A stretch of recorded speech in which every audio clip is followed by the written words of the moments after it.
Hey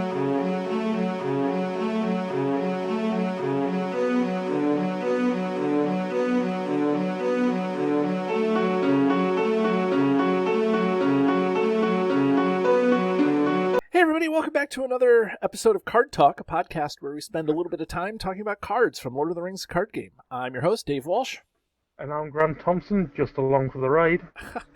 And Ted has something else going on, it's a busy time of year. Pandemic stuff. Ted is in the computer business, so, things just happen, and sometimes we have to record some shows without Ted, and sometimes we've recorded shows without Grant, so maybe this is what do I want to say? Maybe this is paybacks for all those shows that Ted and I did without Grant, right? Right, Grant? Yeah, something like that. Only I'm a lot more easygoing. I don't mind. Yeah. So sorry, Ted. Yeah, Ted doesn't mind either, but, when things come up. But don't worry, everybody. If you're expecting to have Ready Teddy level coming back to us, he'll be back. He's still with us. He's just got other things going on. So, but you know what else there is going on with the podcast, Grant? No, what else is going on with the podcast, David? Our patrons, they go on this podcast every episode. So despite you and Ted trying to get everybody to become a $1 patron for 1 month so that we can... we're getting there. We keep increasing the number of patrons by, a couple every month, and that's awesome because, we have hosting fees and, Superlative February is coming up, and that's always... an interesting time in the podcasting world for us because we have to double up on hosting fees, and we're giving away a lot of prizes this time around, so there's a lot of stuff going on. So, well, there is that, and also the fact that we need to find a new head. A new what? A new Card Talk HQ. Yeah, right. Right. For those of you who don't know, I'm actually moving, so who knows? And my wife and I haven't bought a new house yet, so we've sold our house and don't have a place to move to, so that's going to be exciting. So nonetheless, if anybody has a couch, let them know. Right. So anyways, so I would love to thank our patrons who help keep the lights on at the podcast, and that would start with Dominic, Joseph, Phil, Lou, Sean, David, Robert, Mike, Daniel, Kyle, Jason, Justin, Russ, Matt, Joshua, Jake, James, Vardane, Carl, Niall, Joe, Peter, Edmund, and Alex. So it's very awesome that you guys choose to give a couple of bucks. If anybody wants to become a Patreon, feel free to join the roster at patreon.com/cardtalk2018. And you can be eligible for giveaways and prizes and our swag that we give away each year. So you can check out the Patreon levels that we've recently cleaned up to be clear on what you get as a patron. So, Grant, it's a throwback episode with just you and me, so maybe we should do a throwback card, right?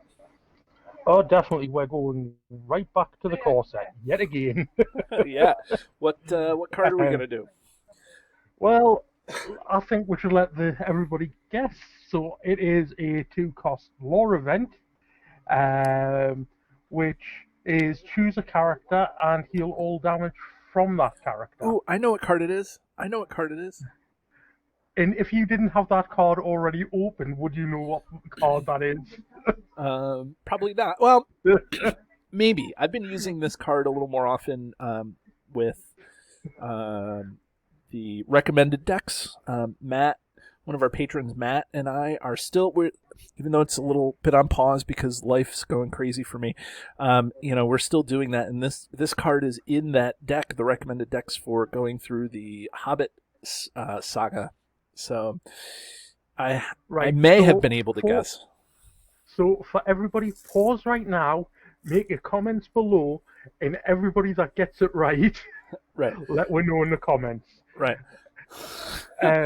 So we are talking about Lore of Imladris.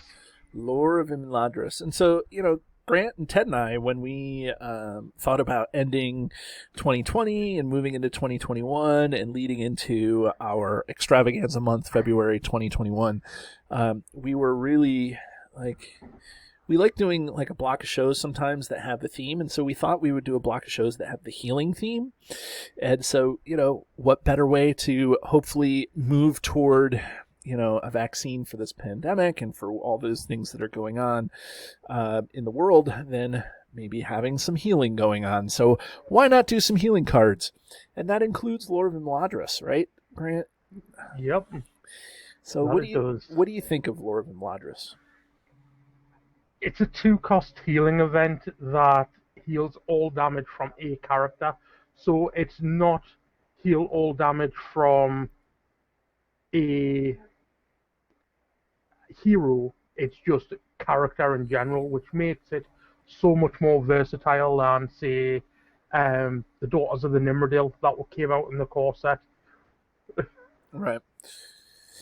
Yeah, I mean, this card is, I think, good that it has that, what do I want to say? It has that flexibility that you can choose a character, but I'm not sure that this card makes it into a ton of decks. I'm not sure how much event healing that people use anymore with the Word of Healing and Eorith out, and then that attachment. What is it? Song of Healing. That master card is just crazy bonkers good, and then well preserved. Sorry, the Song of Healing is not the master card. Well preserved is the master card, and the Song of Healing is just a song. I don't know. Lore of Imladris is good, but we've talked about this on other episodes, but does it matter that it says choose a character? Is that a thing?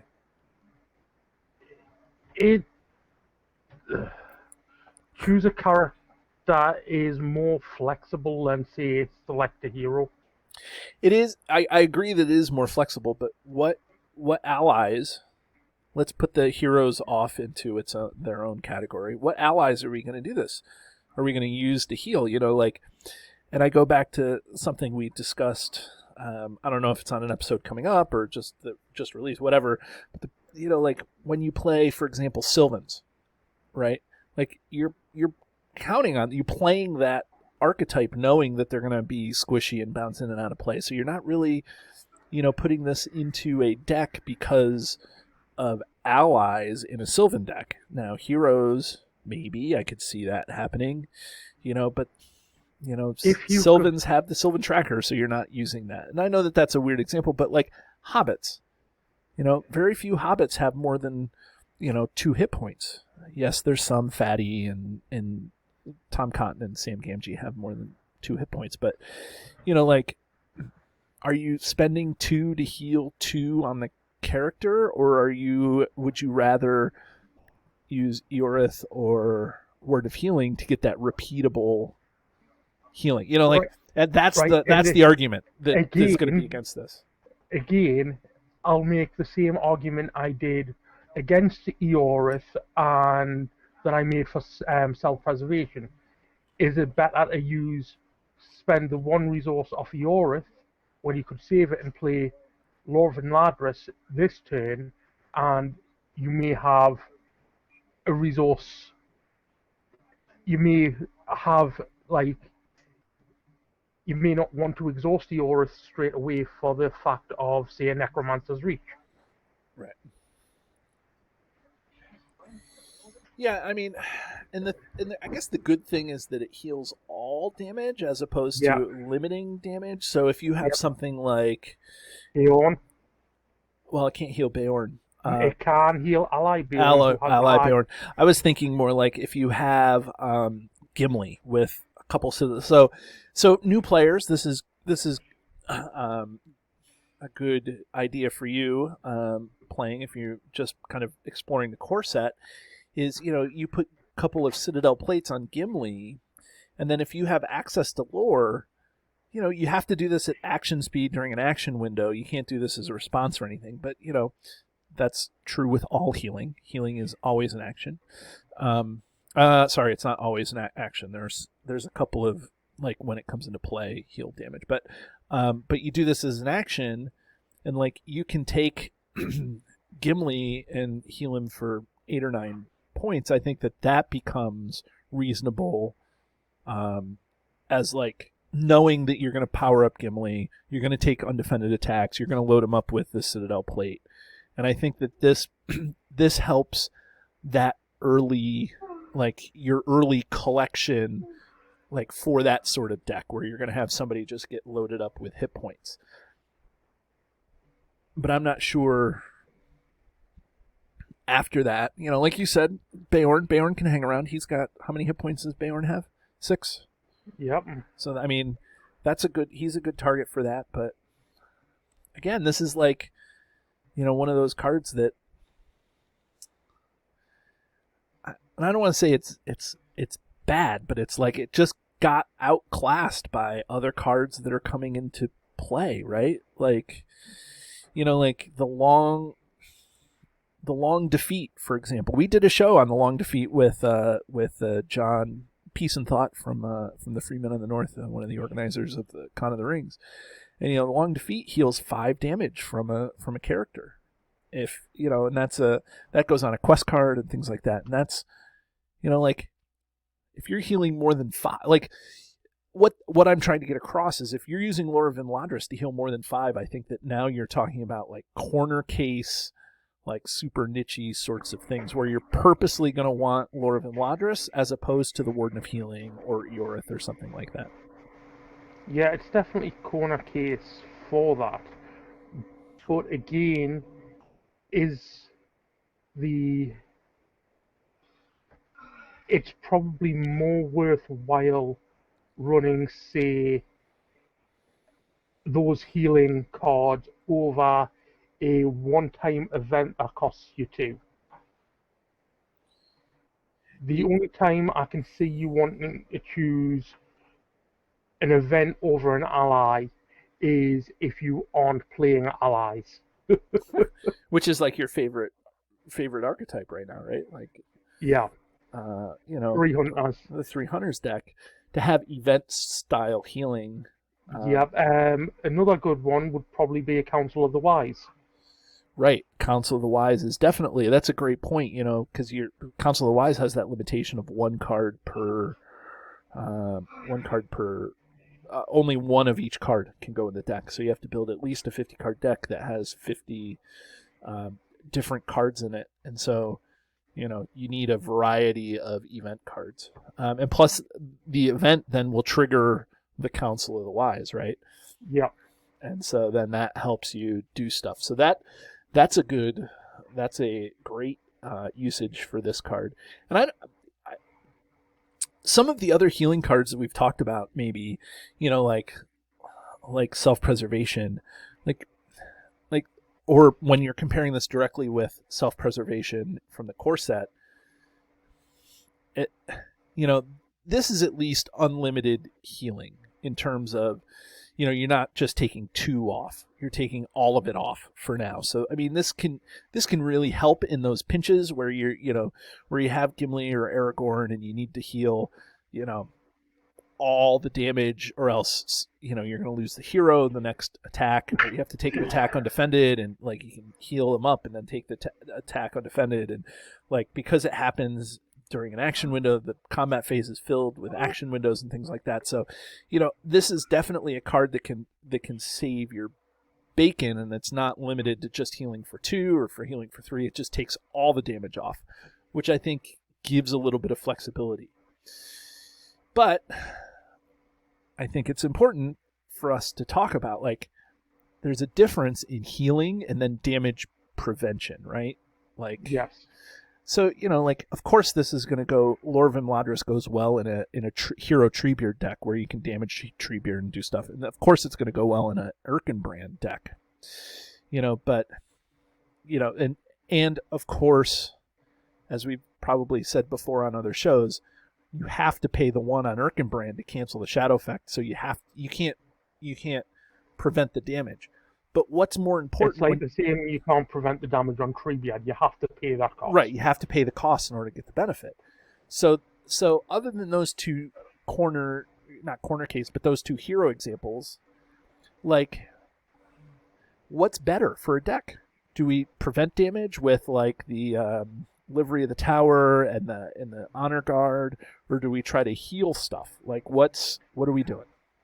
I think in general, as a general rule for me, if I'm playing around with, say, both styles, I'll try and get both types into a deck. Doesn't matter if it's damage prevention or damage healing, there is always a need for at least one type, at least one of each type. So either Warden, having a couple of Honor Guard and then a couple of Wardens of healing, because damage prevention, there's only so much it can do.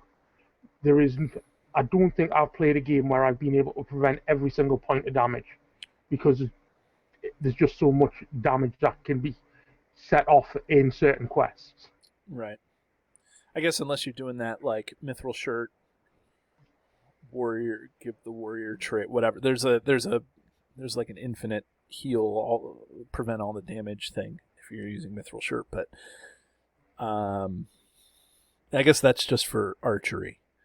But yeah.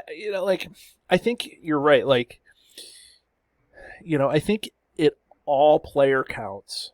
I feel like healing is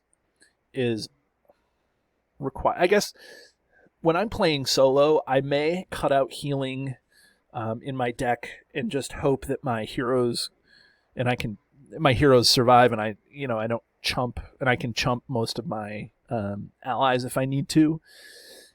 Like, healing seems to be one of those that I forego. But sometimes in a solo deck, all you need is just one or two healing cards to go. As player count goes up, now you need more healing, and that's maybe where damage prevention comes in, because now you're spreading stuff all around the board. And I get it. There's cases for doing damage prevention, like the Mithril Shirt and the Honor Guard and all those things.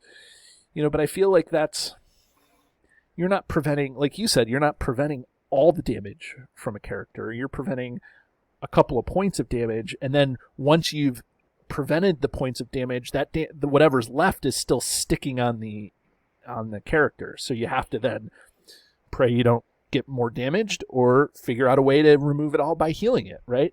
So yeah. and I know that that's two different mechanics for deck building and two different considerations for deck building, but it's still something to think about. And yes, of course, when you're building decks, you can do both. You can prevent a little bit of damage, and you can heal a bit of damage, and you can have a great deck. But which one is more important? What do you think? Which one is more important, healing or damage prevention? Me personally, I say both are important. Having the ability to do both is important, because sometimes, as I said earlier on, you aren't going to be able to do heal off all the you're not going to be able to mitigate all the damage, and sometimes you're not going to be able to heal off the damage quick enough. So having ways to mitigate damage as well as healing the damage that's out is ideal. Right. And I guess it's what you're saying is it's scenario specific, right? So if you're going through a scenario which is a ton of archery, but kind of wimpy enemies, like Escape from Omabar doesn't have a ton of archery, but it has enough archery where the prevention helps, but then the healing helps. I don't know.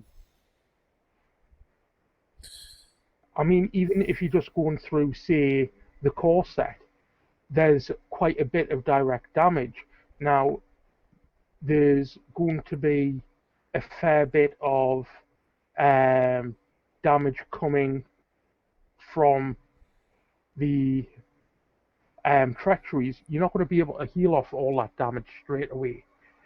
So damage mitigation might be the way around that. Right. But you're still going to want healing in your deck for when the damage mitigation's used and you've still got damage to take. Yeah, I mean, I think in general, the more like taking all scenarios into account and not looking at very specific ones, I think in general, my lean is to, as a solo player, is to include healing over damage prevention if I have a choice. I think healing is more, I don't know, is better, more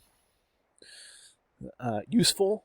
But I think, like you said, damage prevention still helps. And I think that the lore of Imladris, like, as we're looking at the card that we're talking about, and I know that we got off topic, but I don't know if we did get off topic, because I think that these are the choices that people have to make when they build their deck, right? So we're trying to inspire people to build a deck or to think about their deck choices. And so, like, Lore of Imladris is powerful that it can heal all damage, right?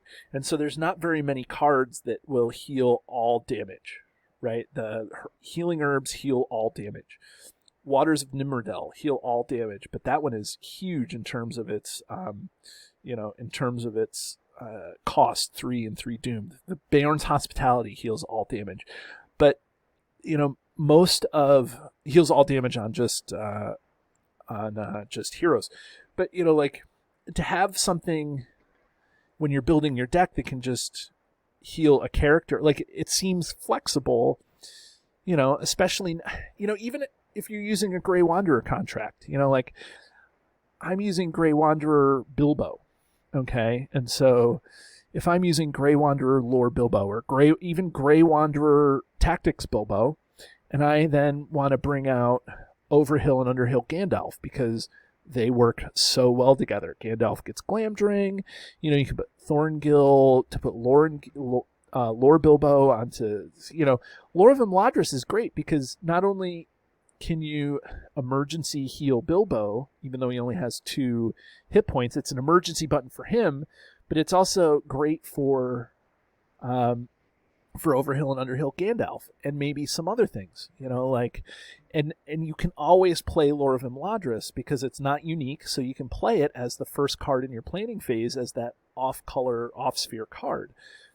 And so, like, I think that there's some benefit of this card because, like, we started the show, you said that it, like, the fact that it can be a character helps some in that. So I think that there's some usage for this, but it's just different. But I still don't think it's like, it still doesn't approach the Warden of Healing where you're going to exhaust the Warden of Healing every round and just heal up the board. Like, it just doesn't compare to that. And I think that that's something that everybody can agree on. Yeah. Well, we've talked about Lore of Imladris, and we've talked about whether we should do damage cancellation or healing. So what else do we talk about in these episodes? I think it's just time to go and ring. Let's ring this card. That sounds good. So for anybody who's new to the show or has forgotten, we have a highly scientific yet arbitrary system where we rate a card on a scale from 1 to 10, where 1 is the best card in the game, or the 1 cards rule them all, and 10 is the card that we throw back into the fiery chasm from whence it was made. And so, Grant, you went first the last time we recorded, so I will go first this time. The Lore of Imladris healing card, for all that I said that I think that there's some cases to use Lore of Imladris, I still don't think people are picking Lore of Imladris over some of the more standard,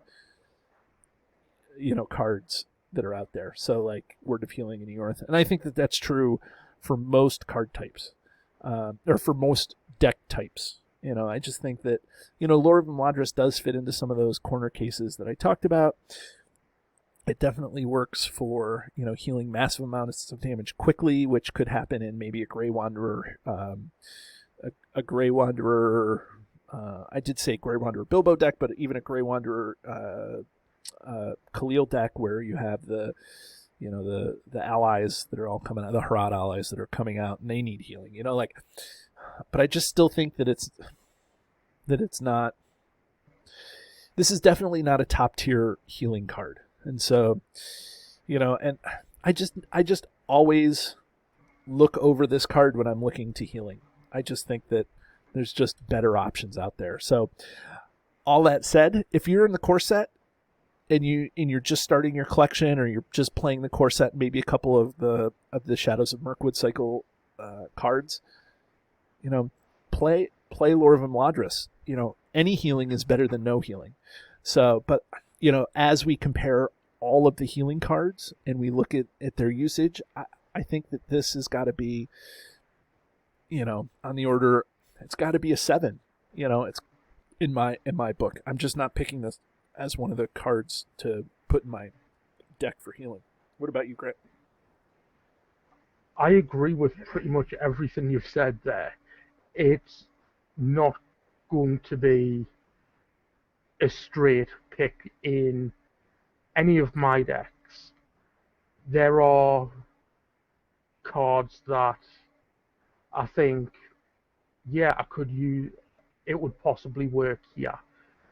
But in the same point, it's not, it's good for what it does, but it's an event, and I'd rather say pay those 2 resources for a Warden of Healing or an Honor Guard than to pay 2 resources and heal up all damage. Right.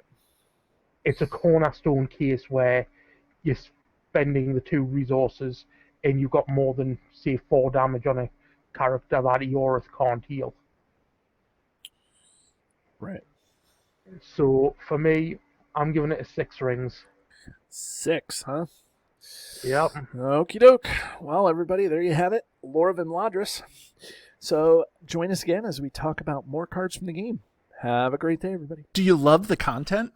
Here's what you can do to stay connected. Become a patron. The money collected through Patreon goes into keeping the lights on here at the podcast. We love our patrons, and you can join at many different levels. Visit patreon.com/cardtalk2018. You can subscribe to us, whether you're watching our YouTube channel or you're listening to us in your favorite podcatcher. Hit the subscribe button to get notifications of all our new episodes. Didn't know we were an audio podcast? Find us by searching Card Talk to get access to our 120 plus regular episodes. Didn't know we were a video channel? Find us by searching Card Talk LOTR LCG on YouTube.